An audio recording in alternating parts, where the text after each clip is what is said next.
jadi, semua yang jadi, cerita sini habis ini, tak payah kau ungkit lagi. Semalam kau bertanya kepadaku, mengapa antara singa-singa yang mencariku semalam, taring kau juga satu-satunya yang aku cari. Ini dia. Orang kata dah lama je aku tinggal dunia-dunia penulisan ni. Untuk Borak Sini Habis Sini kali ini, kita ada seorang bakal sastrawati negara, insya-Allah. Ashikin M. Katanya dia dah lama mengenali Budi.com ni. Dah lama Dah lama dah.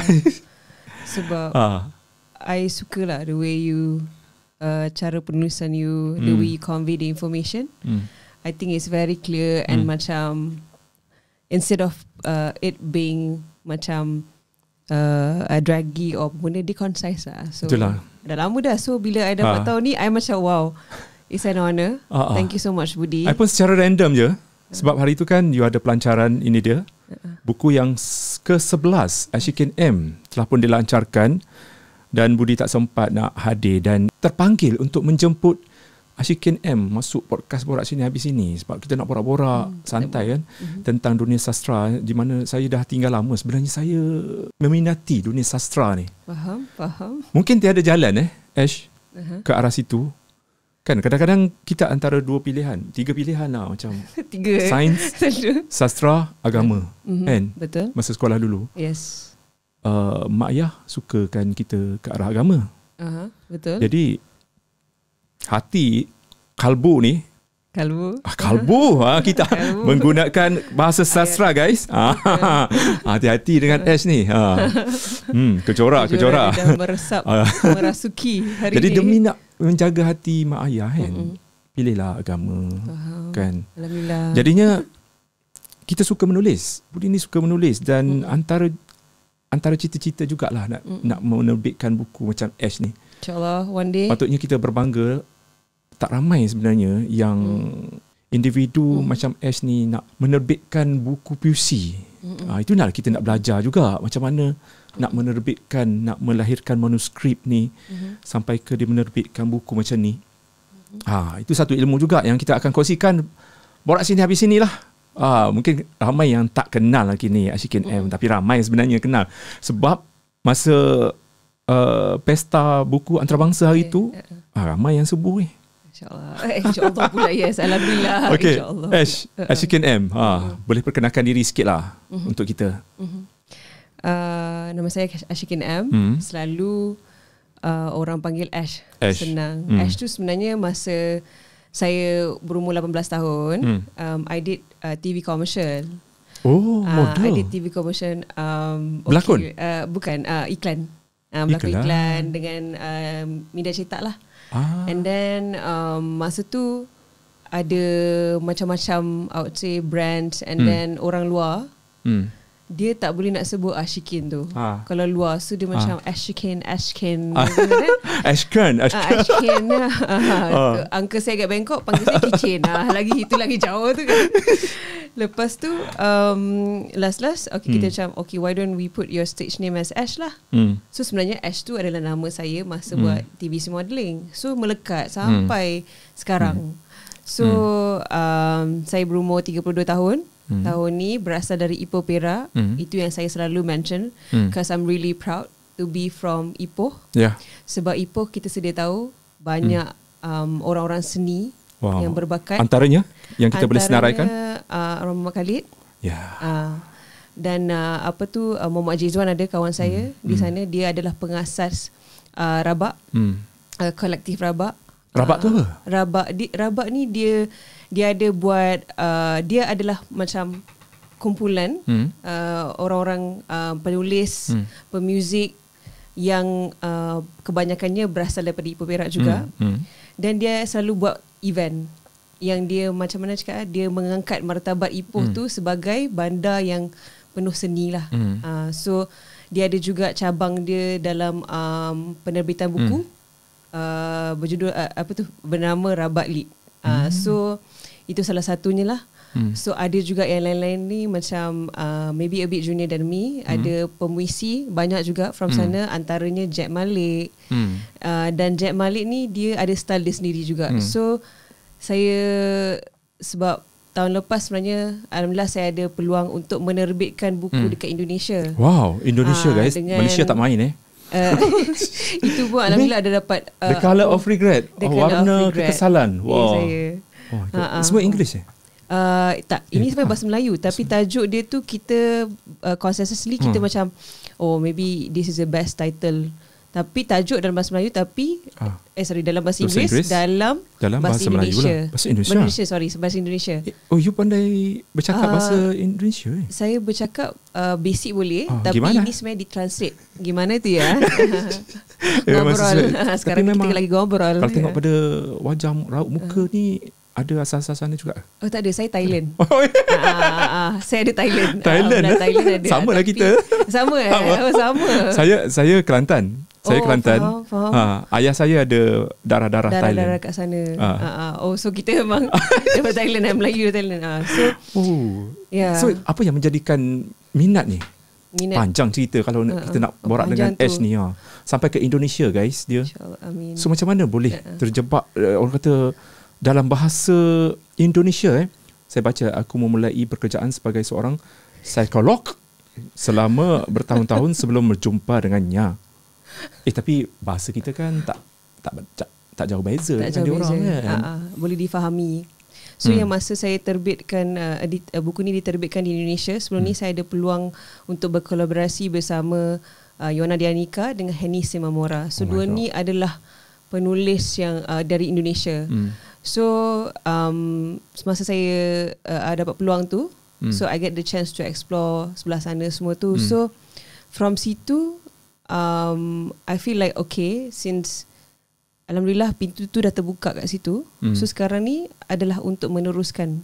So meneruskan lagi saya dive deep into bahasa Melayu. Sebab saya rasa macam I think ada satu misconception before this about orang cakap penulis buku-buku daripada Malaysia semua tu, orang cakap orang Indonesia tak nak baca. When actuality bila saya pergi ke sana beberapa tahun lepas juga di Yogyakarta, dia ada banyak kolektif kat sana kan. So dia cakap the reason why is because buku-buku kita tak sampai ke sana. So dia orang tak ada exposure tu sebenarnya. Bukannya dia tak suka apa tu orang cakap membaca daripada penulis-penulis Malaysia. So itu yang saya fikir, okay, why don't buat full in bahasa lah. So pergi ke sana and then untuk promote. Itu juga sebab tu juga saya I'm proud to say that I'm from Ipoh, sebab kat belah sana pun Ipoh tu di mana ya. So saya akan macam okay, dia 2 jam daripada Kuala Lumpur semua tu.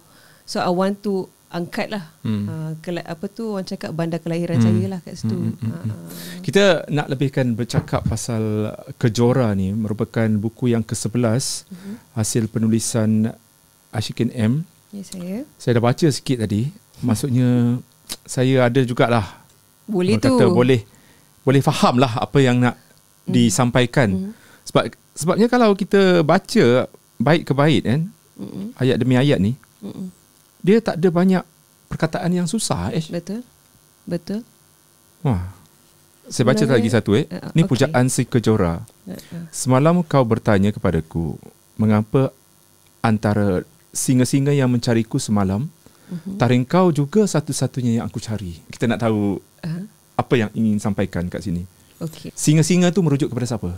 Singa-singa tu memang literally singa-singa. Okay. Sebab buku Kejora ni sebenarnya adalah himpunan perjalanan.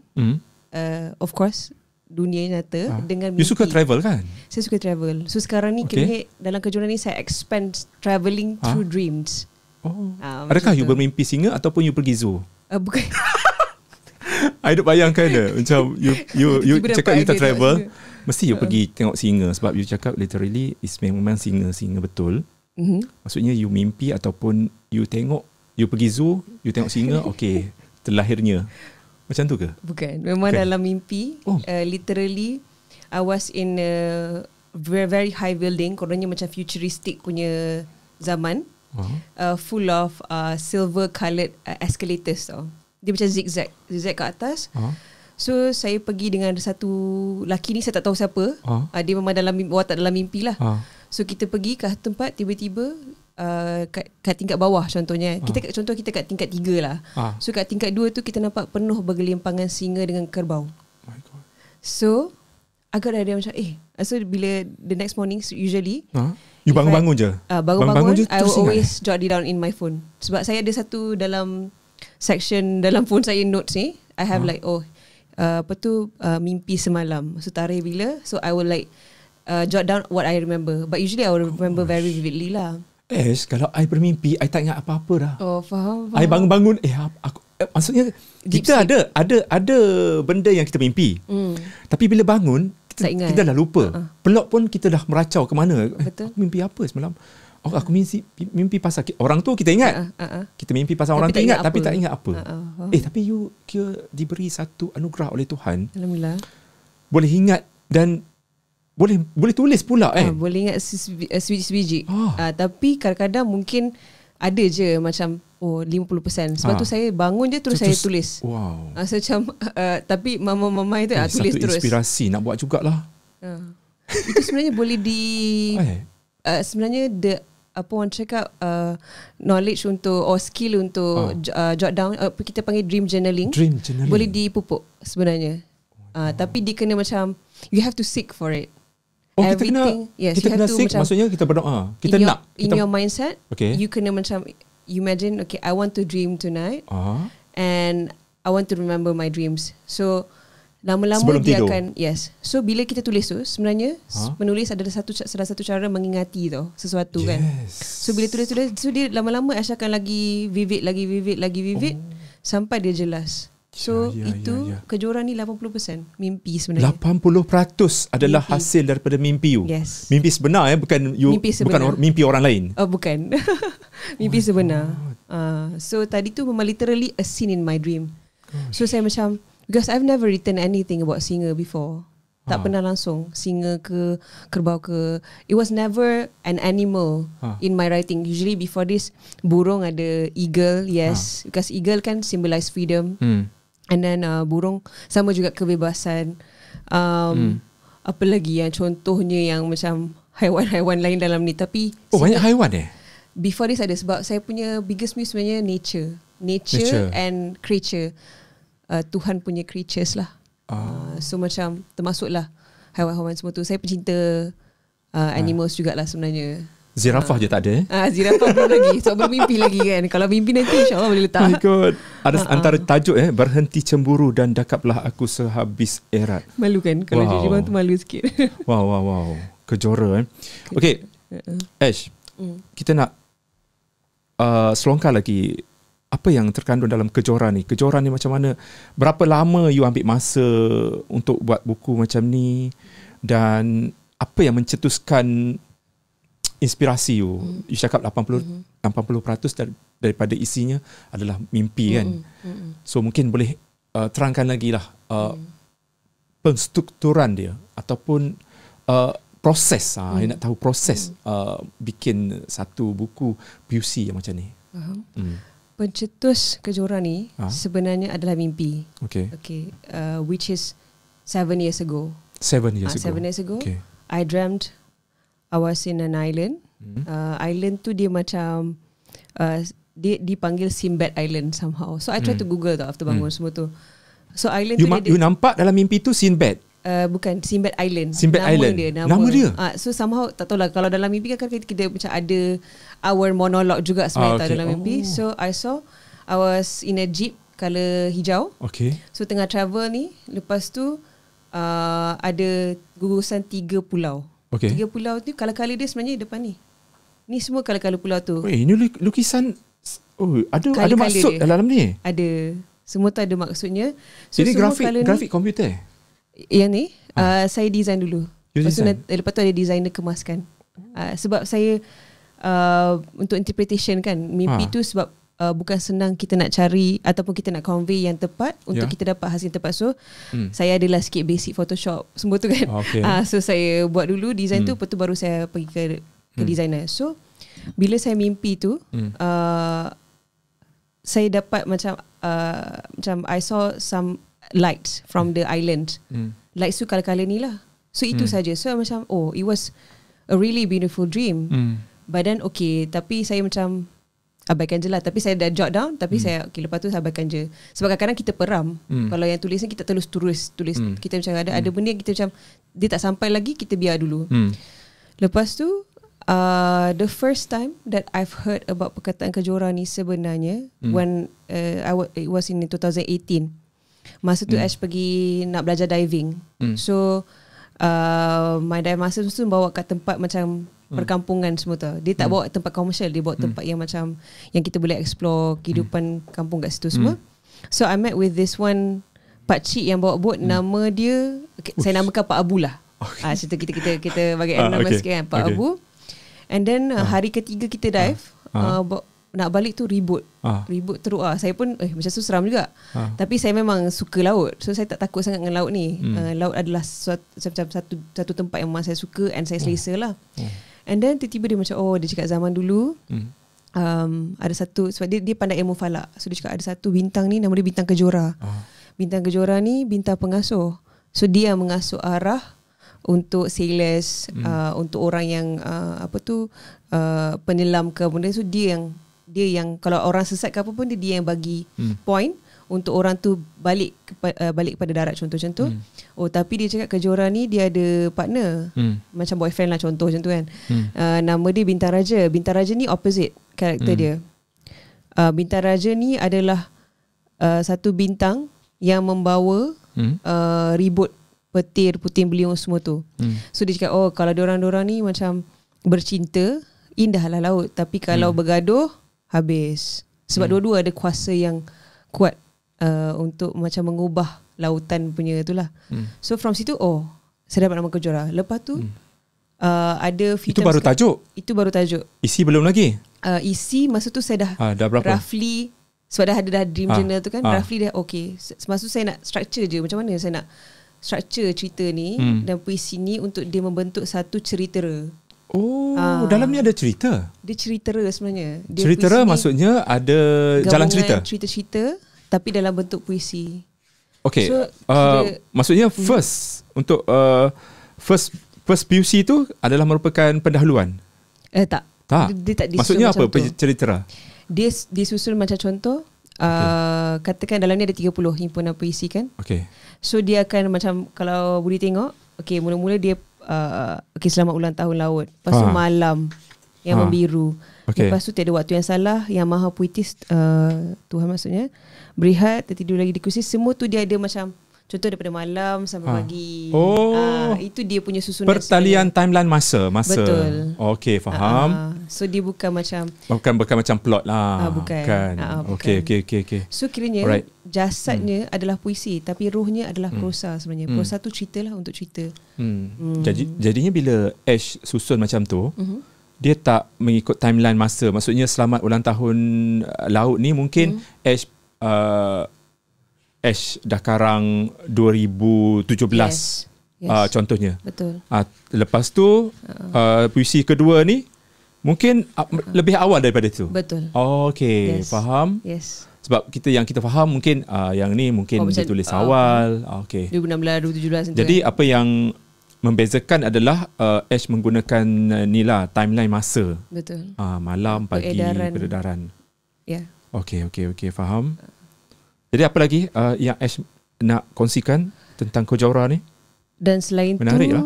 saya rasa yang membuahkan apa orang cakap hasil yang sangat hasil yang bagus lah. Alhamdulillah. Sebenarnya adalah pembabitan editor saya juga, Quratul Ain namanya. Kemudian saya punya yang distributor sebenarnya, Penerbitan Langit. Apa peranan editor? Sedangkan puisi tu dah lengkap. Editor sebenarnya dia akan membantu menyusun puisi-puisi tu. And then dia akan tengok, of course sometimes kalau manalah tahu ada typo ke, ada benda macam. Faham. So kita ada banyak conversation because kita buat sebenarnya buku yang 30 ni pun macam banyak kali kita buat draft. So kita akan macam kita akan baca, editor akan baca, and then macam dia akan tanya, ini sebenarnya nak cerita pasal apa ni? You nak cerita pasal apa? Sebab selalu kalau clear okay, dia faham. Tapi ini apa message you, apa yang you nak ceritakan ni. So dia akan membantu untuk memperkemaskan lagi puisi. Peranan editor sangat-sangat penting sebenarnya. Oh, kena ada lah. Sebab penulis kita masing-masing ada apa orang cakap skill masing-masing. Sebab saya sebenarnya bermula dengan cerita pendek. Lepas tu baru segi novel, baru ni pertama ni buku puisi. Sebab tu saya nervous juga sebelum keluarkan buku ni. Sebab untuk saya puisi adalah salah satu apa orang cakap sastra punya cara menulis yang susah sebenarnya. Susah. Puisi sangat susah sebab dia nampak macam je pendek-pendek kan. Susah. Sebenarnya yang lagi clear bila kita menulis ni sebenarnya yang lagi simple, lagi tepat, lagi concise, lagi susah nak tulis. Sebab at the end of the day kita kena belajar translate apa yang dalam kepala kita. Sebab kita kan ada macam-macam thoughts. Sometimes bila kita cakap tu kita kena cari perkataan yang tepat, vocab yang tepat, macam mana menggambarkan cerita apa sebenarnya nak tulis ni. So kalau cerita pendek dia straightforward. Dia macam okay, kita cerita contoh saya sekarang Budi dengan Ash tengah cakap kan. So I will like write down okay, you what you wearing, your character, apa Budi pakai spek, sentuh-sentuh. Okay, lepas tu apa perbualan kita? Straightforward.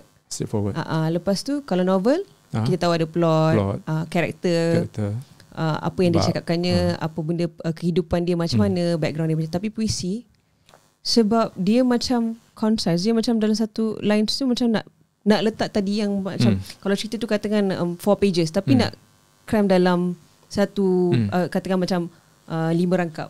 So susah sebenarnya benda tu. So that's why I took a long time for puisi, untuk menulis puisi, because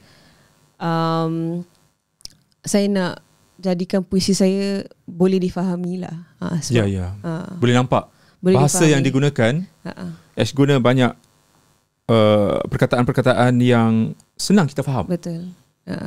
Tak seperti yang Budi rasa macam bila dah puisi, ramai orang kat luar sana bila kata puisi je deep. Perkataan deep dan perkataan susah macam simbiosis, simbolik, perkataan-perkataan yang macam nak kena rujuk kepada kamus lah. Faham. Yang ni guys, you guys baca je mesti orang kata korang akan faham lah kan. Mampukah mimpi menjelma lagi selepas susut waktu tidur? Ketika ketakutan membawa perkara-perkara memukul pilihan. Alamak, memukul pilihan pula. Memukul pilihan. Itu page yang mana tu? 7 kan. Memukul pilihan di situ. Amboi. Mampukah jalan berhenti menjadi bodoh tanpa berhentian? Alamak.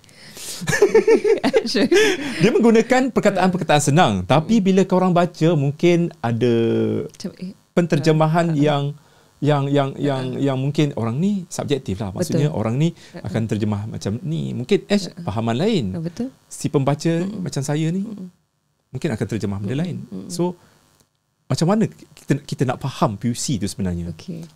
Bagi Ash. This is something that I've heard from my teacher before. Sebenarnya saya ada satu guru. Masa awal saya tulis, saya berguru dengan Sufian Abbas. Siapa? Sufian Abbas namanya. Dia seorang penerbit dan juga penulis yang dah lama dalam bidang ni. Dia adalah seseorang yang baca banyak sangat buku. I think macam kalau setahun tu beribu buku dia baca. So ilmu dia ni macam luas. So dia cakap kat saya, tanggungjawab seorang penulis adalah menulis cerita dengan baik dan jelas supaya senang difahami. Tapi bukan tanggungjawab penulis untuk explain maksud cerita tu, sebab dia macam apa tau, dia macam painting. Puisi ni macam painting. Dia macam it's not meant to be understood sangat pun. It's meant to be felt. It makes you think about something. Macam it makes you think, apa tu macam, sebab kalau kita tulis puisi macam okay, orang macam terus faham directly, then there's nothing new that they can learn from the puisi anyway, right? So from situ, maksud contoh macam mampukah mimpi menjelma lagi selepas susut waktu tidur. So maksudnya kalau kita busy dalam our daily life, susut waktu tidur tu maksudnya waktu tidur berkurang. Boleh ke mimpi tu wujud lagi? Macam tu sebenarnya. So sebab bila kita busy life kita tak ada masa pun untuk talk to ourselves, and then untuk bukan menilai, macam untuk menghayati sesuatu sebenarnya. Because and especially we live in a city. It's very busy. Pagi kita pergi kerja, lepas tu petang kita balik, lepas tu kita makan, kita tidur. So kita tak ada masa pun. Tidur pun sometimes tak cukup, contoh-contoh. So mimpi tu boleh menjema ke? Sebab ada ke ruang untuk mimpi tu menjema? Itu sebenarnya kalau line first tu. Lepas tu yang second tu pula, ketika ketakutan membawa perkara memukul pilihan. Ni contoh. I give an example. Contoh dalam relationship, kita masing-masing ada apa orang cakap kita punya upbringing lah. So ada yang macam mungkin sebab tu ada yang macam orang cakap abandonment punya isu ke apa ke kan, penghalang. So bila kita get into relationship, kita sebenarnya pilihan kita lain. Tapi dalam pilihan, contoh macam pilihan mana tadi, pilihan kita lain, tapi because kita takut akan, contohlah, akan ditinggalkan, so kita tinggalkan orang tu dulu. So itu yang line second tu maksudnya, maksud line second tu. So dia macam series of thoughts tau. Bila dah dengar Ash terjemah tu, memang lari saya punya terjemah. Tadi faham. Memang lari guys. Aduh. Tapi tu yang best. Sebab sometimes sebenarnya writers learn a lot from readers. Orang yang membaca. Sebenarnya kita, so bila sometimes Ash jumpa kat BBKL ke, I really like to listen to them. So I macam, oh okay, oh tak macam tu. Kadang-kadang macam even I don't think about it. And then dia fikir, oh betul lah. So sebab at the end of the day, even mengenai kejoran ni pun macam banyak perspektif lah. So kita kena be open to listen to other people punya perspektif, because sometimes we don't know everything. There are things that we don't know. So it's good to like be open and listen. Actually kan, satu buku kita boleh discuss banyak benda. Terutamanya kita nak berdepan dengan penulis, terangkan apa yang you nak sampaikan ni. Diskusi tu mungkin membuatkan orang semua faham. Kan? Betul. Okay, Ash, untuk siapa sebenarnya Kejora ni? Untuk siapa? Yang mencintai puisi ataupun siapa yang Ash nak tujukan? Okay. Kejora ni dia sebenarnya untuk, ni sebenarnya perhubungan saya dengan Tuhan jugalah. Ni kiranya percakapan dalam ni dia ada yang maha puitis. Yang maha puitis itu Tuhan sebenarnya. Sebab tu saya, Tuhan adalah, of course, semua yang baik dalam dunia ni belongs to Tuhan. Termasuk perkataan-perkataan saya dalam ni pun bukan milik saya sebenarnya. Ini macam saya somehow contoh belajar menulis, baca, and then terhasil kan. Tapi at the end of the day, kebaikan dalam ni kalau ada, semua milik Tuhan lah. Yalah, ilham tu pun datang dari atas kan. Dan kemudian dalam ni, sebab saya selain nature, my muse can be a character. A person. Kadang-kadang contoh macam seseorang, kadang-kadang kan dia macam contoh katakan Budi lah, ada something like macam significant about you yang macam lain dengan lain, tapi dia in the smallest thing tau. Macam sometimes untuk some people the way they smile, so dia ada macam dimple, so macam I think it's fascinating, it's beautiful, macam tu lah. So kadang-kadang karakter tu ada gabungan banyak orang juga dalam tu. So ini adalah dedication saya, selain of course hubungan saya dengan Tuhan, juga kepada Bintang Raja tu, yang watak, apa tu orang cakap, watak dalam yang partner Kejora ni lah. Sebab Bintang Raja tu dia ada kat, dia bintang kan. So dedication saya untuk dia, sebab dia yang bagi saya ilham tu. Okay, buku ni dilancarkan rasanya tak sampai 2 minggu 17 11 Jun. 11 Jun sudah. Dan dilancarkan pula oleh orang kata pengarah sutradara yang terkenal, legenda bagi saya, iaitu Uwe Haji Syari. Betul. Dia sastrawan bukan Dia bukan, dia sutradara lah, pengarah. Pengarah, of course kalau kita sebut filem Perempuan Isteri dan ... semua orang tahu filem tu. Itu dia, Uwe dan Syari, dan juga penampilan rockers terkenal Amy Search. Betul. Okay. Signifikannya orang kata menjemput kedua-dua ikon tu untuk melancarkan Kejora ni. Gimana ya? Di mana? Persamanya adalah sifat dalam lagu yang Search ada. Ya. Kejora. Kejora. Isabella. Pernah nyanyi sikit? Rosanna. Kejora okay, saya janji Kejora Ku Bersatu lah. Kejora Ku Bersatu. Satu ada lagi kan? Bukan sorry, Kejora. Yang satu lagi tajuknya Ash, yang bermula madu tu, Bulan Madu ke Awan Biru apa tak? Fantasia Bulan Madu. Betul. Ada Kejora ke dalam lirik? Kejora tak. Kejora tu 19 Kejora Ku Bersatu lah ada. Bukan, minta maaf, Kejora. Kejora Bukan Kejora Ku Bersatu. Kejora saja. Kejora saja. Tapi lirik ada lah. Ada. Tapi itulah kena buka lirik. Sekarang kan kau nak nyanyi tu. Okay, kita bagi peluang untuk Ash sebab kita nak dengar suara Ash. First time ni jumpa Ash. Maksudnya bila dah tengok Ash ni, kita menggambarkan beliau merupakan boleh menyanyi ni, boleh menyanyi, menyanyi puisi. Tanya Ash pun nyanyi senyap-senyap kan. Nak nyanyi lagu Kejora search kan. Okay, maybe Ash nyanyi Isabella lah. Isabella pun sama juga. Sebab hari tu Abang Amy ada nyanyi Isabella juga. Okay, sikit kita nak dengar sebab suara dia Ash. untuk macam strong women ni. Dia Isabella, lambang cinta yang lara, terpisah kerana adat yang berbeza. Itu je lagu. Dia macam tu kalau orang pemuisi kita baca, macam cakap je, macam berbisik je. Dia ada gaya tersendiri juga, pemuisi-pemuisi ni. Dia macam berbisik macam bercakap, tapi menyanyi, berlagukan. So macam hari tu pun masa launching pun saya cakap, saya bukan penyanyi tapi saya pemuisi dengan bernyanyi. Macam tu lah. Tapi ada kadang-kadang pemuisi ni masa mendeklarasikan sajak, dia ada menyanyi. Dia menyanyi lepas tu dia gaya tersendiri lah. Betul. Kadang-kadang bersyair, kadang dia berlagu, kadang dia bermonolog. Kan. Dia macam-macam dia boleh buat. Betul. The diverse apa orang cakap ways to convey the puisi lah. Tapi untuk saya memang daripada 2017 lagi, daripada masa tu buku saya Si Romantik yang Sudah Mati. So daripada situ saya macam during that time I was thinking macam mana saya nak bagi romantik tu hidup dengan lebih lama lah, maksudnya.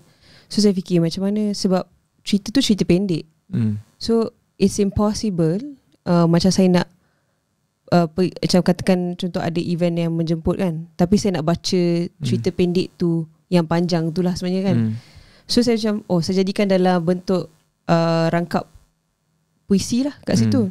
So I will perform with my friend lah, Jamal Raslan masa tu. So dia akan main gitar, Ash akan baca puisi tu. So sebab saya memang music ni memang close to my heart because I learn piano since I was a little kid. So music is like real close, like I cannot live without music. So that's the way macam kita convey benda tu untuk lagi orang ingat. Macam tu lah. Apa kata Away? Mungkin feedback dia lah bila tengok kejuaraan. Alhamdulillah he's been very supportive. Sebab saya rasa sepanjang perbualan kita, sebab lately ni pun kita selalu catch up juga. We always talk about writing and films as well. He's a brilliant man. And salah satu yang menyambung tadi tu, kenapa Pak Wi dengan Abang Amy kan, sebab Abang Amy, sebab lagu-lagu dia memang agungkan perempuan lah, wanita. Kan? Betul. Isabella Kejora, Rozana. So betul. Semua perempuan. Sama juga dengan Pak Wi. Sebab if kita tengok Pak Wi panggil Pak Wi suka hati je. Tak Mak. It's a sign of respect lah macam tu. So dia pun banyak apa tu orang cakap, dia punya hasil kerja, dia suka strong women. Strong women. Mrs ni? Itu Pak Wi. Pak Wi. Tadi Mrs sebab lagu banyak mengagumkan wanita. Pak Wi pula sama juga. Cenderung ke untuk portray strong women tu. So sebenarnya semua tu ada sama je, cuma dia in different form. Satu filem, satu lagi lagu, satu lagi puisi. So I was really happy because at first I was thinking macam masa ni Ash nak buat kelainan sikit lah, macam puisi I don't want it to be all puisi. So imagine filem, orang daripada yang dah lama dalam industri filem, puisi dengan rock song. So it's like a contrast tau. But somehow it gels together. Macam tu. So itulah kenapa terhasilnya yang datang hari tu lah. Ash berapa ringgit kalau orang nak beli? RM25. RM25. Macam Senaskah. mana kita nak beli ni? Okay. Kat mana jual? Yang pertama sekali boleh pergi ke Instagram Instagram. Terbitan Langit. Terbitan Langit. Dengan Instagram Puisi Kejora. Okay. Dua tu. Yang ketiga boleh pergi ke, kalau nak pergi, sebab sekarang ni selalunya orang pergi online je. Online lah So boleh pergi ke Shopee Terbitan Langit. Oh, Shopee pun ada? Shopee ada. Ai. Shopee pun ada. Senang orang nak order daripada jauh. Sebab selalu kadang ada reader saya contoh dari Terengganu ke Sarawak ke Sabah. So itu lagi mudah. Lepas tu sebenarnya sekarang ni kita tengah meluaskan lagi distribution channel tu lah. Kita dalam proses InsyaAllah nak memasukkan ke buku, orang cakap toko-toko buku besar. Tapi sekarang ni yang ada juga selain tadi Shopee tadi dengan Instagram tu, di Sanjuro Cafe. Nanti saya akan, dalam Instagram saya tu saya akan bagilah maklumat tu. Dengan Cendana Home Cafe. Just now saya baru pergi tadi kat dekat je kat Banjaran Titiwangsa tu. So kat situ pun ada. So bila orang datang makan semua tu, Cafe. dia get to enjoy. Good idea lah. Cafe yang ada macam buku-buku.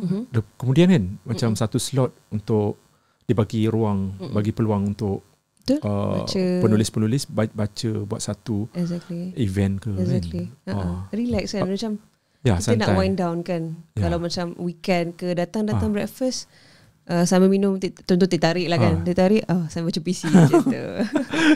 Betul tak?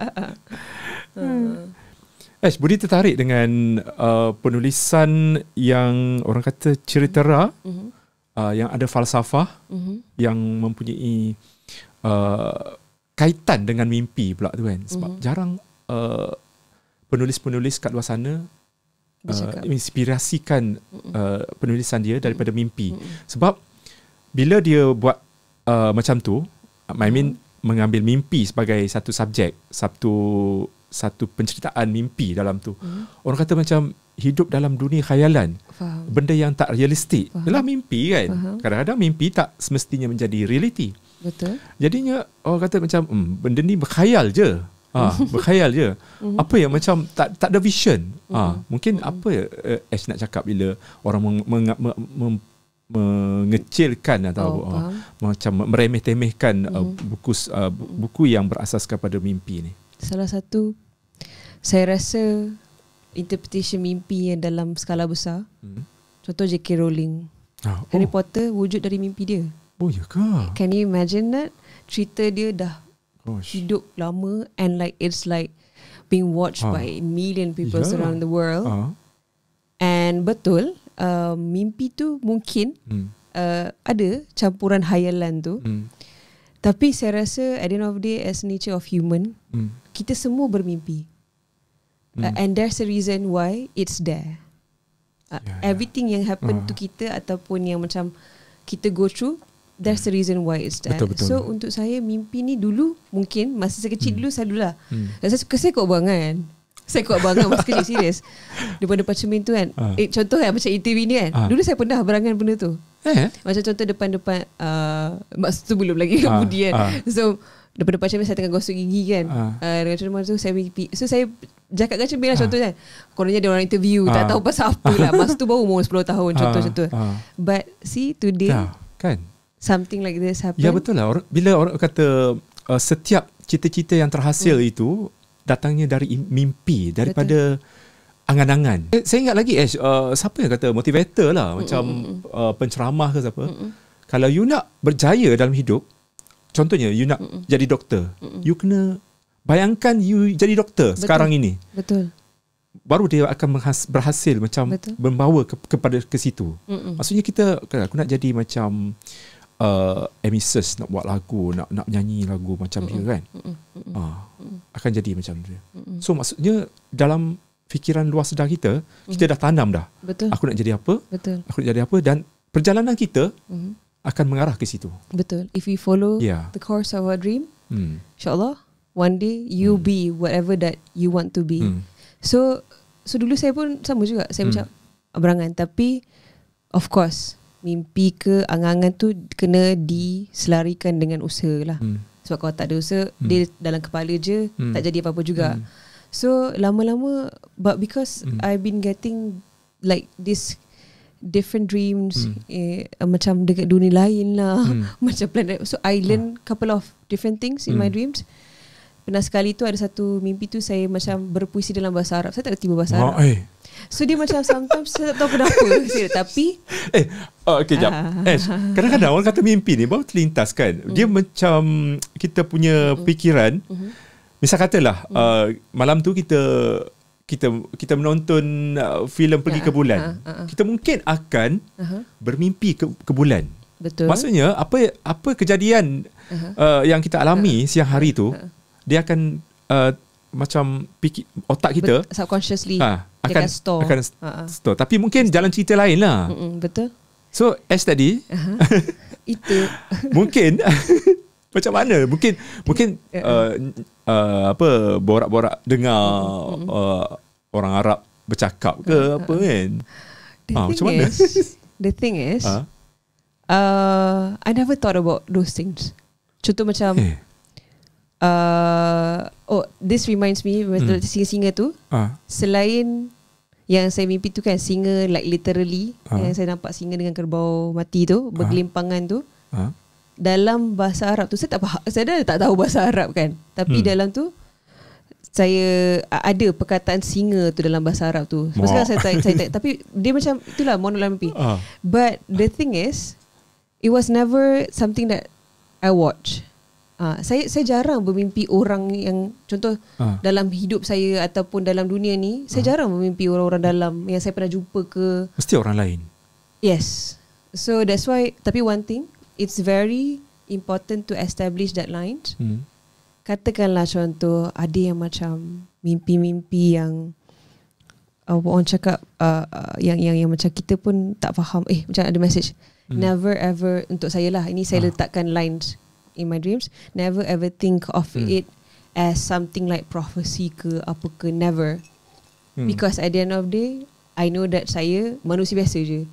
So always put that line. Satu lagi, sebab even Pak Wee pun ada cakap kat saya hari tu, macam dia cakap sebenarnya kalau benda-benda macam tu, katakan kita rasa tu, sebenarnya tak boleh cerita kat orang, sebab itu dikira aurat.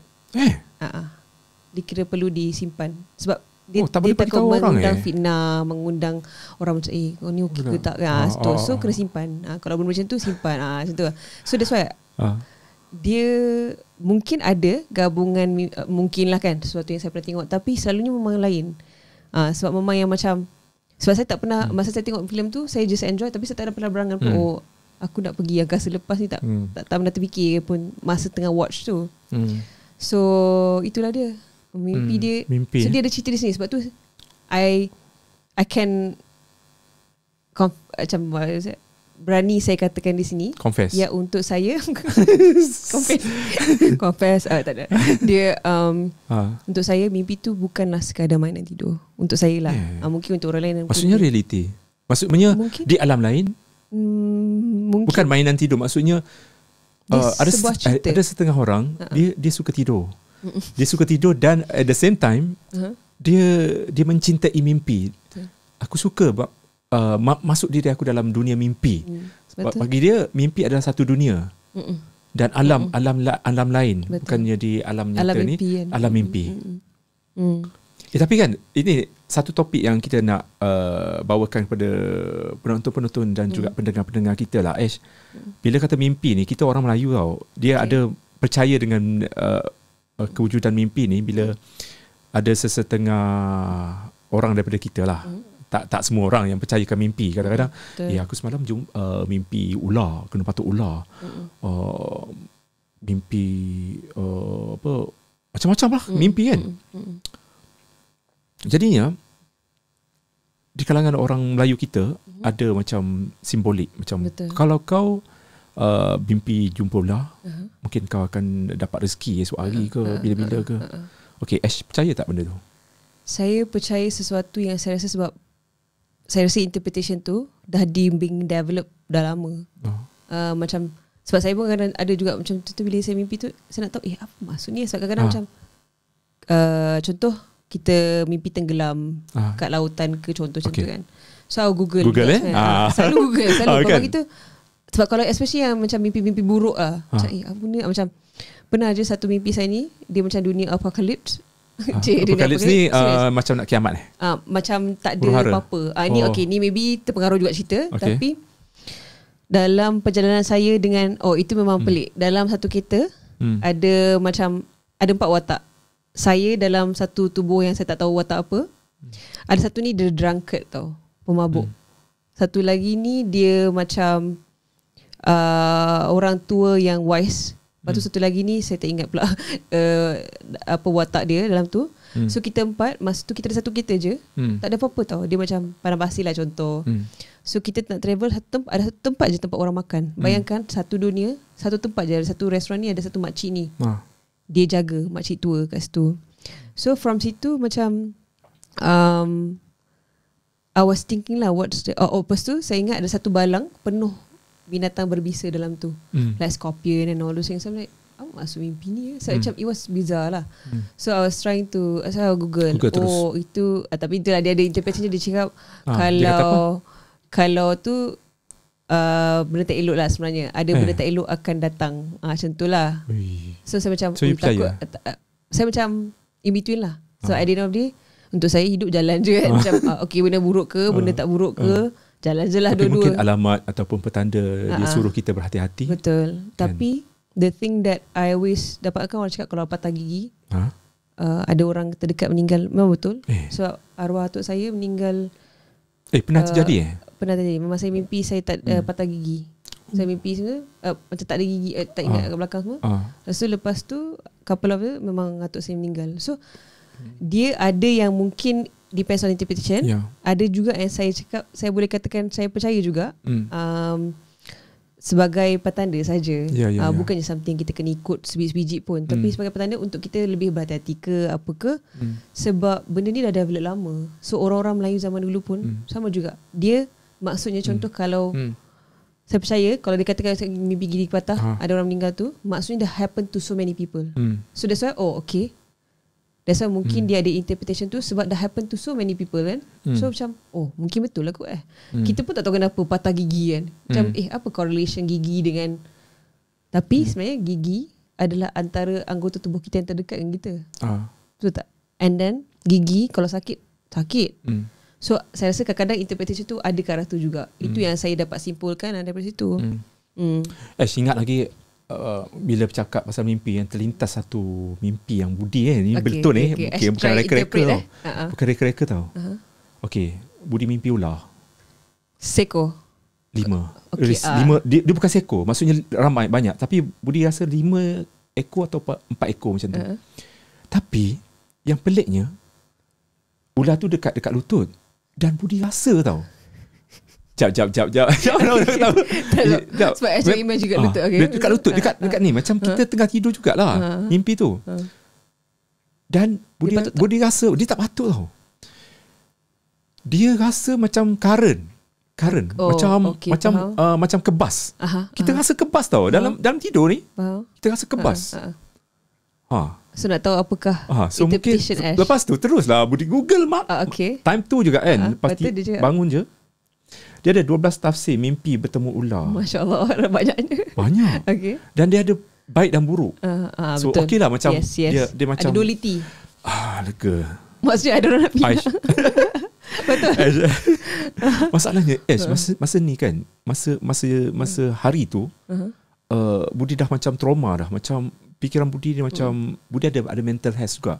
Sebab Budi tak boleh orang terdekat dengan Budi meninggal. Faham. Bila seseorang meninggal, dia akan macam apa fear of losing people that you love. Yes. Dia akan efek kehidupan Budi lah. Macam kalau nak buat sesuatu macam alah, buat apa aku berusaha kat hari ni, at the end aku akan mati juga. Faham tak? Sebab I think sebab COVID juga kot. COVID kan macam orang tu mati lah. Kawan I 2-3 orang mati sebab COVID. I think daripada situlah mungkin benda ni macam affect my life juga.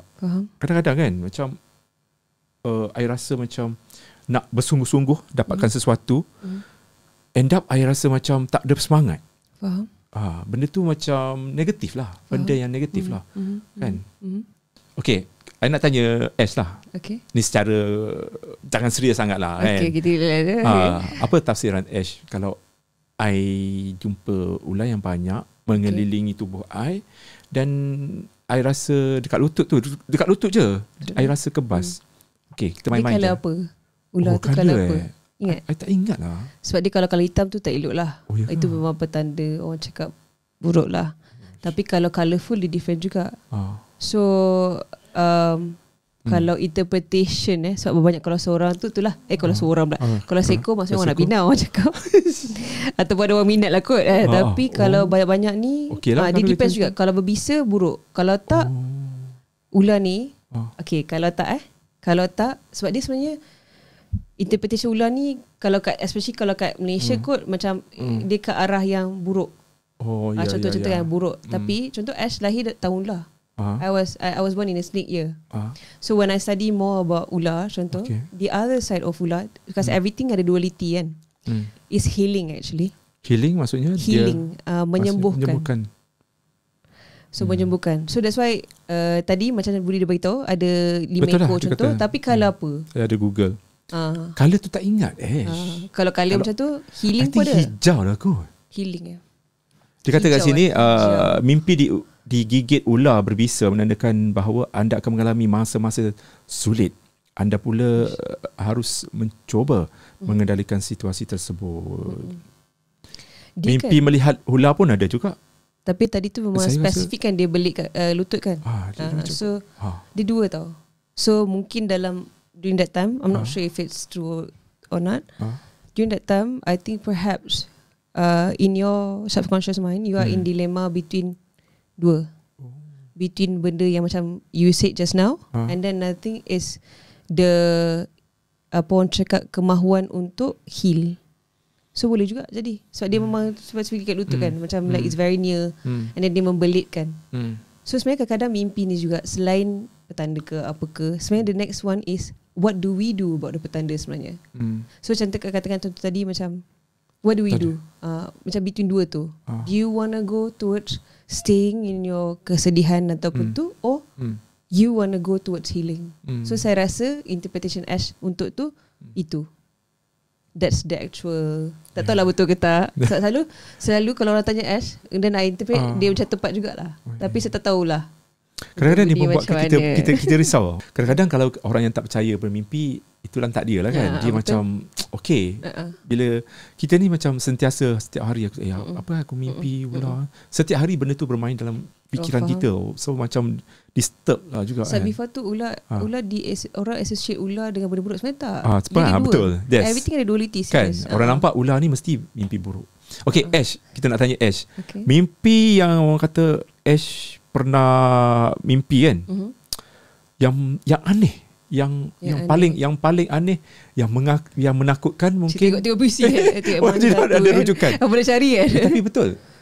Mungkin ada mimpi hantu ke apa ke, benda-benda pelik lah. Hantu dia ada satu ni tapi ini benda yang macam kalau pelik banyak. Tapi sebenarnya sepanjang tulis kejora, saya pernah rasa sebab bila every time saya tulis, saya akan macam saya guna method style of writing. Maksudnya if I write something, I'll be that character. So katakan kejora ni saya tulis betul-betul 2 tahun. Contoh katakan 7 tahun daripada proses ilham kan. 2 tahun tu saya tulis 2 tahun saya jadi kejora. So saya bukan karakter saya, saya tapi saya ada karakter dia sikit. Sebab karakter kejora ni dia ada panas sikit sebenarnya. Dia depan-depan ni nampak je kan, dia pakai baju pink ke contoh-contoh kan. Sebenarnya dia very panas. Kejora ni lah kejoranya. Kejora ada 3. This is the same women.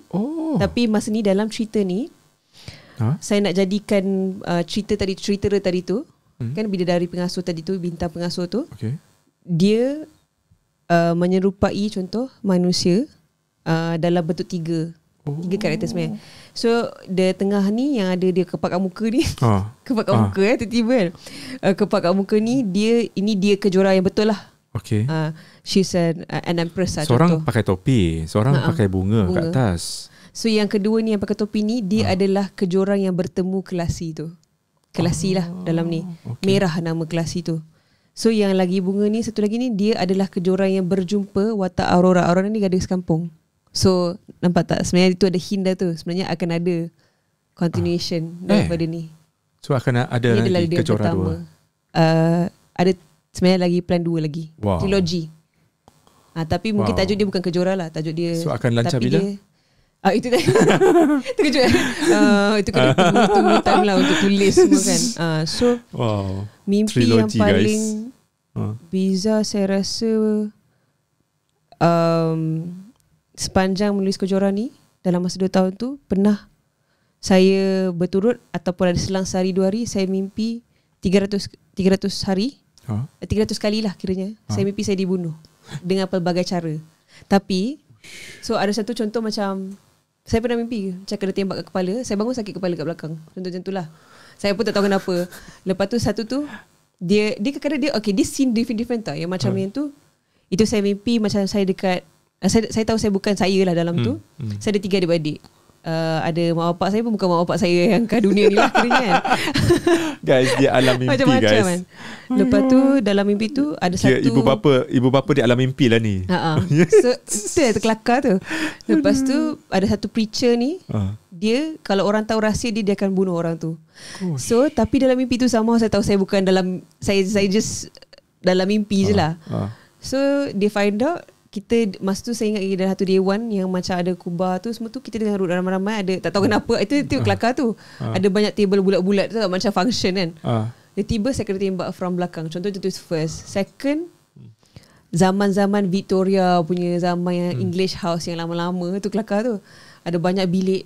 Ada tu bilik yang wardrobe dia besar and everything. And then saya pergi ke satu tempat tu, saya bangun-bangun, contoh bila saya buka mata saya atas meja, orang nak pump. Tapi Julian macam penat jugalah kan. Si mimpi kena bunuh. Then I met one of kawan kepada komposer saya yang bekerja bersama saya yang untuk lagu-lagu Kejora ni. Nama dia Ayub Azril. Ada kawan dia cakap kat saya, oh itu interpretation dia. Interpretation dia actually it's an urge to be reborn. Macam you want to renew the thing. So kebetulan Kejora adalah buku ke-11 saya. 11 adalah number tu adalah rebirth number.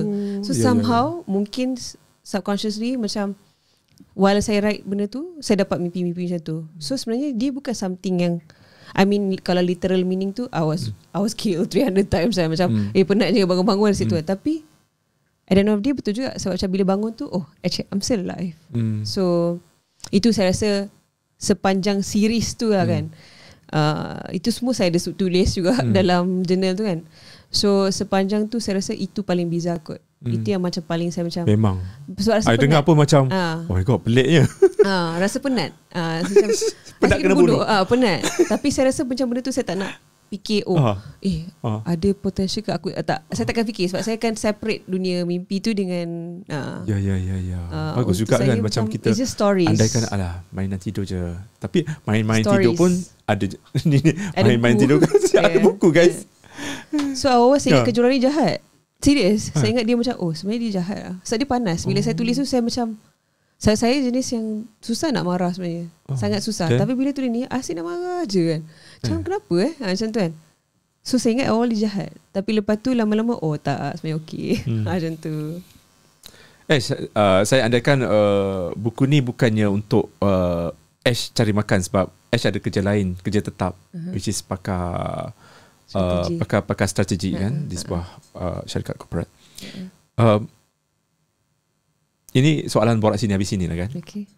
Mungkin ramai yang nak tanya kan, pendapatan untuk seorang penulis puisi berdasarkan buku yang semacam ini, mungkin boleh sara hidup ke? Macam kalau I lah kan, tak ada kerja langsung, tapi hanya bersandarkan kepada penulisan buku semata-mata. Macam mana? Dia depends on, saya rasa penjualan betul, tapi depends on kedudukan penulis itu sendiri. Contoh macam kalau dia baru tulis, dia depends. Kalau dia adalah orang yang bersederhana boleh ada kelangsungan hidup tu. Tapi kalau dia nak ke arah nak lebih, dia kena bekerja lebih keras lah. Sebab katakanlah hubungan contoh penerbit dengan penulis pun, royalty selalu penulis akan dapat setiap 6 bulan. So setiap 6 bulan tu dia depends on penjualan tu. So that's why sebenarnya as penulis kita zaman sekarang ni kita kena rajin lah promote buku kita juga. Semua tu macam bercerita pasal buku, sebab at the end of the day itu kita punya kan, kita punya buku kan. So macam kalau bukan kita siapa lagi. So boleh tapi kalau dari segi dalam Malaysia ni saya rasa mungkin kita ke arah tu lah. Tapi belum sepenuhnya lagi. Kalau kat luar memang dah macam J.K. Rowling ke siapa, they are millionaires. Sebab kat sana I think royalty satu berapa ada banyak faktor jugalah. Sebenarnya royalty sebab copyright tu dekat dia. Dia buat benda tu dalam bentuk filem and everything kan. So untuk jadi penulis, untuk menjawab soalan Budi tadi, it's subjective depending on apa orang cakap keperluan hidup penulis tu. Tapi kena bekerja keras lah.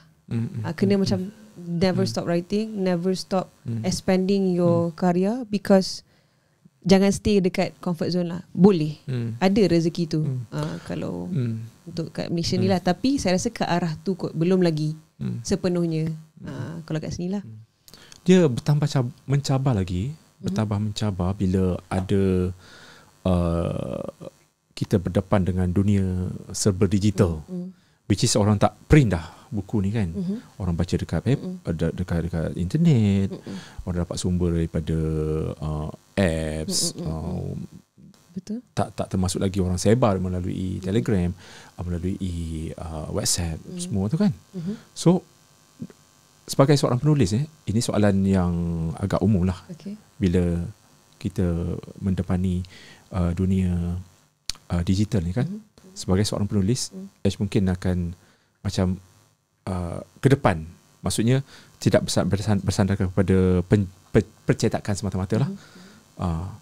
So masa depan penulis di masa akan datang dan masa sekarang lah yang kita mana semua benda di hujung jari.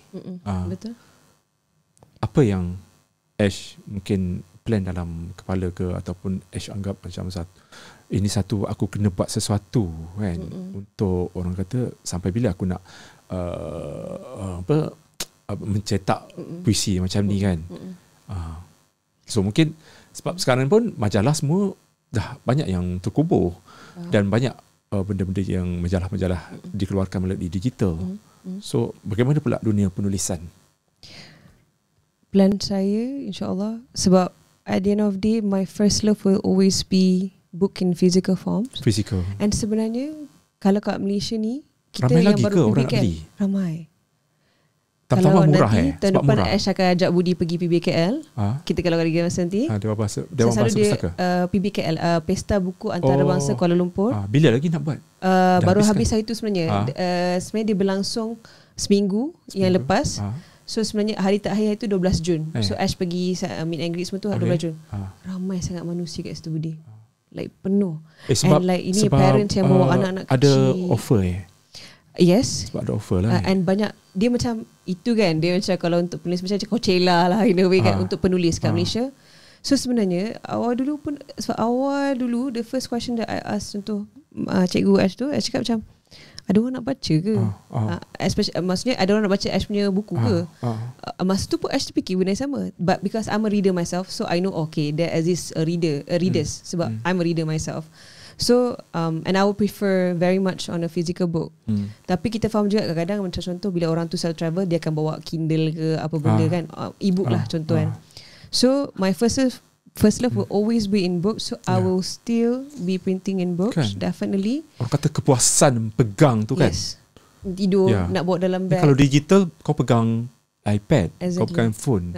Ash tak gemar. Okay, Ash kalau nak baca artikel ke apa, memang I will read online definitely. Tapi kalau buku, I'm not really a fan of e-book. Saya sebab bila Ash ada Kindle semua. So bila Ash macam tak beli, dia macam sebab kadang-kadang kita macam buku kita boleh selak balik kan. Tapi kalau Kindle kita kena macam betul dekat mana ni ada. So macam tak feel sangat lah. So itu plan pertama. Tapi yang kedua, insyaAllah kalau ada rezeki, that's why kerjasama dengan Abang Ayub Azril, kita nak tengok macam mana ada tak potensi tu untuk menukarkan dalam ni kepada lagu. So dia jadi lagu puisi. So macam best. Sebab bila orang baca Macam hari tu pun masa launching saya Ash nampak ke arah itu. Macam Ash baca sambil dengar. mula-mula tengok Ash ni macam penyanyi. Tak, saya macam saya gambarkan 5 tahun ataupun 3 tahun akan datang, Ash mungkin akan menyanyi lagu-lagu puisi kan. Kalau ada pendengar banyak kan. Tapi cik pada dulu masa sekolah rendah dalam form nak jadi penyanyi. Tapi grow up saya angan-angan undang. So tiba-tiba dah ke arah tu pula kan undang. So itu yang kedua, macam mungkin dizahirkan dalam lagu pula. So sama je, maksudnya rohnya sama, cerita tapi jasadnya lain. Dia nak tukar jasad je. So lagu dan yang lain tu tengok macam mana. Kalau ada keperluan selain tu, maybe sebenarnya before this ada juga plan e-book. Tapi during that time I'm like, I want to make this a reality first, then baru Ash fikir yang seterusnya lah. Sebab and then yang third one would be, itulah yang trilogy tu. Tapi sekarang dah ada dah. Semua ajar peram dah dalam phone, dalam laptop. Ada list of yang tadi tu kan, mimpi-mimpi tu. Itu yang mungkin akan menjadi apa tu untuk yang Ash teruskan dalam trilogi lain. So Ash suka the idea of trilogy. Dia macam lagi 2, tapi dia macam berkait. So dia jadi macam a collector punya edition juga. So siapa yang ada Kejora 2, kalau dia kena ada lagi 2 tu untuk dilengkapkan series tu. So before this saya pernah buat sebenarnya. I have like a couple of years back, I have this 3S series.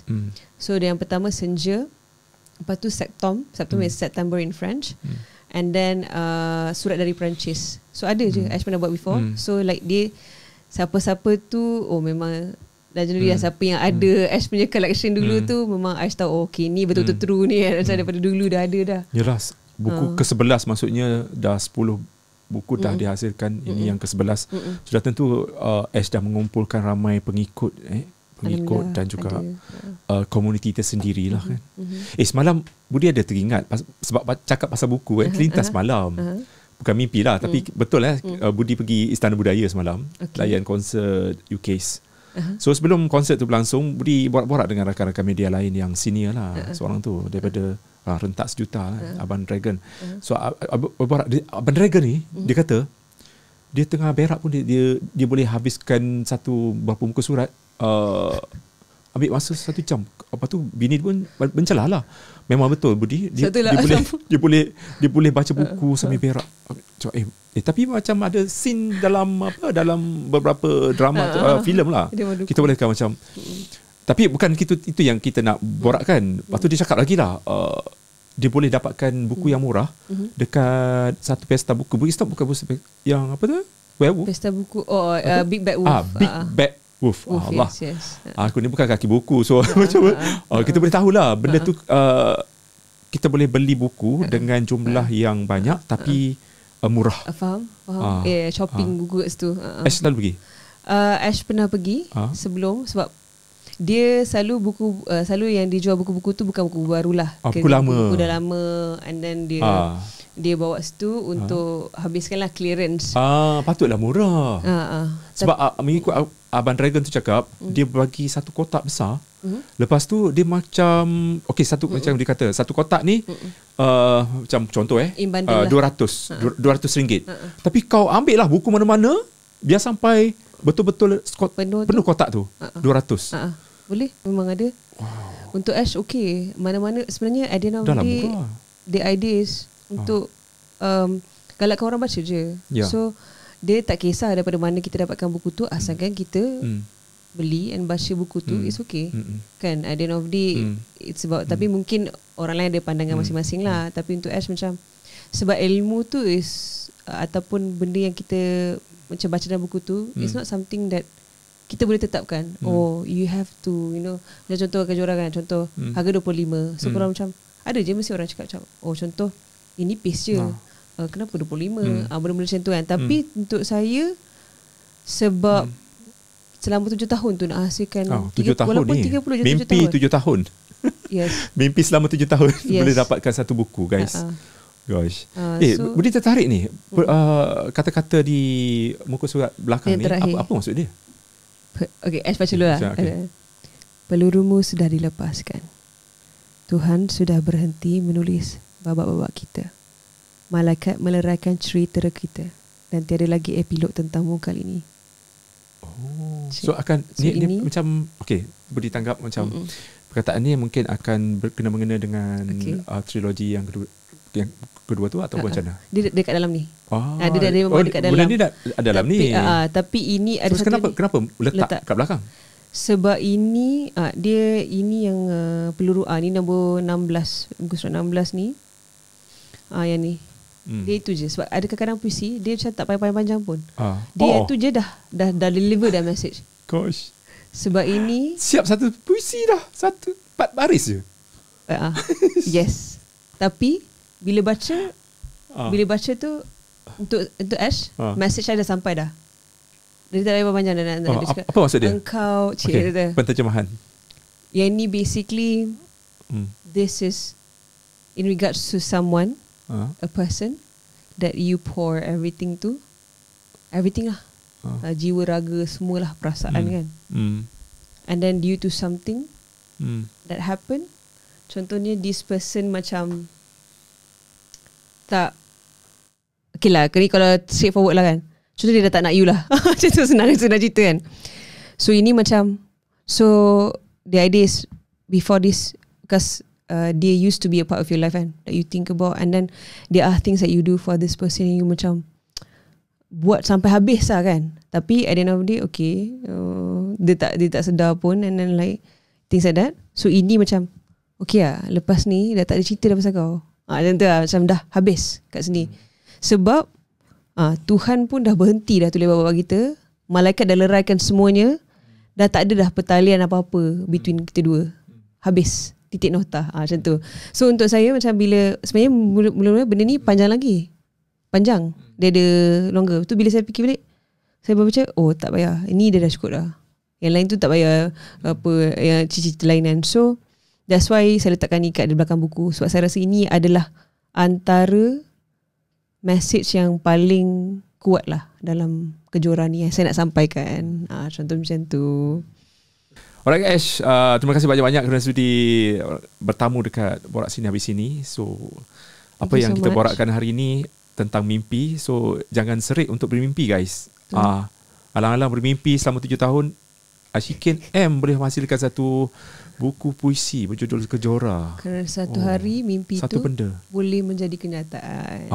Itu maksudnya. Jangan teruskan bermimpi. Teruskan bermimpi walaupun mimpi walaupun orang cakap khayalan ke tak apa, you do you je. Bergelumang dengan ular macam aku tu pun seram sejuk dengan dia.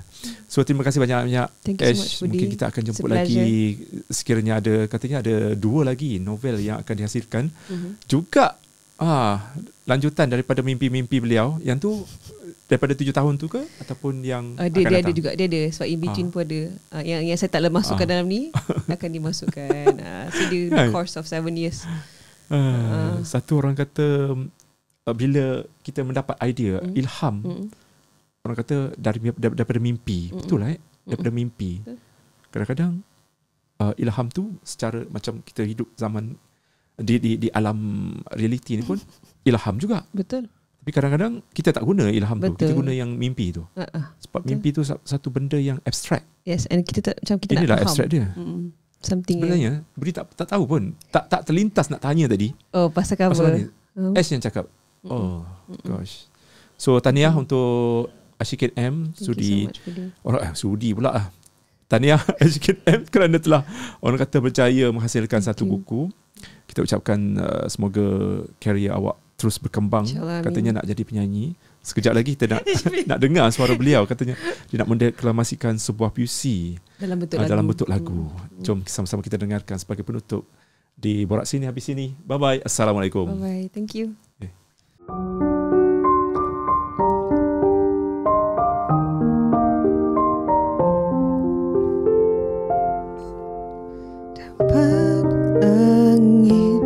Jadi bahagia,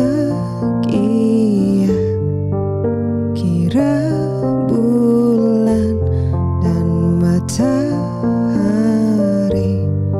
hanya bertemu 3 gerhana, atau aku harus melupakan senja merah. di pergelangan tanganmu, gemilang waktu malam.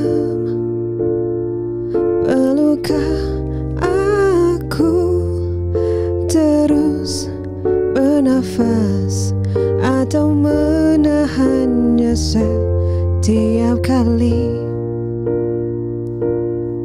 Mestikah ada satu perkataan sehingga terjadi sebuah mata? Kalau itulah satunya mimpi kau mainkan setiap malam. Sampai situ kan. So ini Ash kat sini. Perlukah kau aku sentiasa berpisah, kisah terusan mendalam, sepinya kota tanpa suaramu kala tiba kita di lampu hijau. Mestikah ada satu perkataan sehingga terjadi sebuah mata? Kalau itulah satunya mimpi kau mainkan setiap malam.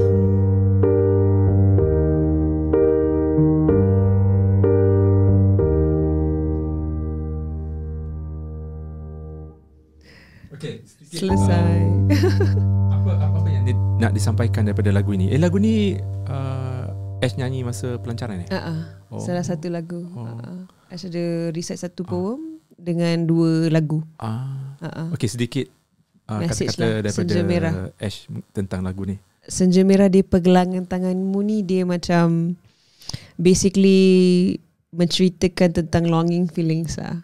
It's like someone that you've always meet and you feel like you memang can be yourself, and at the same time you really enjoy the moment. Macam orang cakap bila kita macam macam ni kan, contoh bila kita cakap kita tak sedar pun dah sejam setengah, sebab with the right people and the people yang boleh buat kita happy, masa tu rasa singkat kan. So itulah dia sebenarnya message dia. Dia macam the longing feeling and like dia macam every time macam before nak berpisah, padahal berpisah contoh balik rumah contoh kan, tapi rasa macam alamak, macam like anak dah habis dah masa kan, kenapa time is too short. Sebab tu di dalam ni dia macam ada part yang dapat langit jadi bahagia, kira bulan dan matahari hanya bertemu 3 gerhana. Sebab bila gerhana kan few times je happens. Lepas tu atau aku harus melupakan di pergelangan tanganmu, gemilangnya hidup waktu malam, perlukah aku terus bernafas atau menahan setiap kali. Dia ada yang ni, rangkap dia semua ada different bits of pieces of moments in a way. So message dia tu je sebenarnya. Dia perasaan kerinduan tu diungkapkan dalam bentuk puisi lah, macam tu. Okay. Kata-kata akhir daripada Ash, mungkin nak kata sesuatu ataupun bagi pesanan kepada semua penonton kita dan juga pendengar kita di Spotify. Thank you so much kepada Penerbitan Langit kerana membantu dengan banyaknya dalam penghasilan buku kejuaraan ni. Terima kasih kepada Quratul Ain, saya punya editor. Lepas tu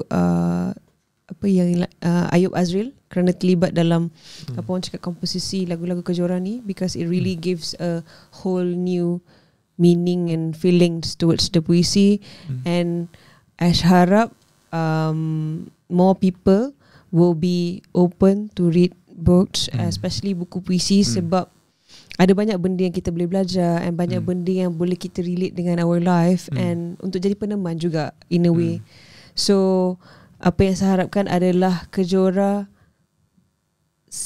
dia selama 7 tahun kan penghasilan dia sampai dia lahir. Saya harap dia akan stay there. Tentu tak nak cakap selama-lamanya, tapi dalam masa yang lama lah. Sebab at the end of the day, I'm just a writer. I'm just a medium to put it on paper. At the end of the day, yang what matters is kejuara lah, the book itself. Itu saja. Kalau kita orang punya media yang suka baca puisi ni, Wawan daripada media hiburan. Ni kalau dia tahu ni, dia tahu mungkin dia kenal kot Ash. Dia selalu macam pergi mana-mana.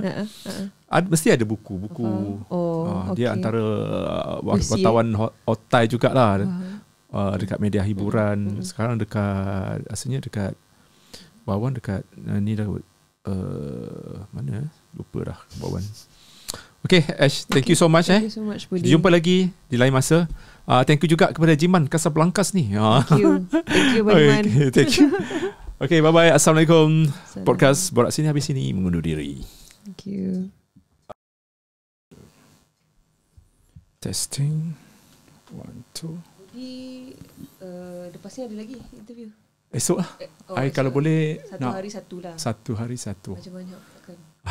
So far dah banyak dah. Ni episod yang 120. Wow. You punya. Tapi bagus. So continue. I tengah belajar untuk bercakap. Sebab dunia I penuh dengan kesepian. Gitu. Gitu. Bukan, maksudnya tak banyak kawan. Faham. I sebenarnya ramai orang. Sebab I hidup dalam dunia hiburan kan. Pergi event, jumpa kawan. Tapi nak bercakap tu. Kelemahan I satu je. I mengaku I jenis yang gagap. Faham. Gagap. Satu sikit. Kalau sidang media, I jarang bertanya. Itu yang dia orang pelik. Budak-budak media ataupun budak-budak PR pelik kenapa I tak bertanya masa event. Faham. Kan masa event, lepas pelancaran ke apa ke, ada sesi Q&A kan. Tapi I antara yang macam bagi je lah kat senior ke. I kiranya jenis I senior lah sebab I dah 2007. Serius lah. I start 2007. So I tak consider I junior. Tapi I bagi je lah kat media-media yang memerlukan coverage kan. So after that I buat one to one lah. Lama. I dah tahu macam ni lama. Serius lah. Dah lama lah. I start 2007 Budi.com tu. Portal tu. I think I suka you punya satu scope juga. Satu lagi the way you convey itulah. Dia depends lah. I think in terms of media channel ke benda ke, dia masing-masing ada style dia. Yeah. And then kita faham bila macam nak attract orang untuk baca sebab ada banyak. Sudah tentulah. And like a lot of things for people to read, especially on the internet.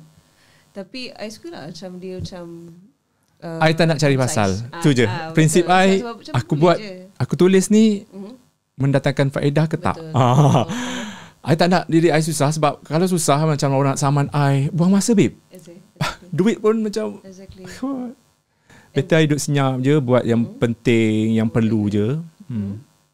Lepas tu okay, you nak hantar deh? I forgot you. Ya. This is how we do this.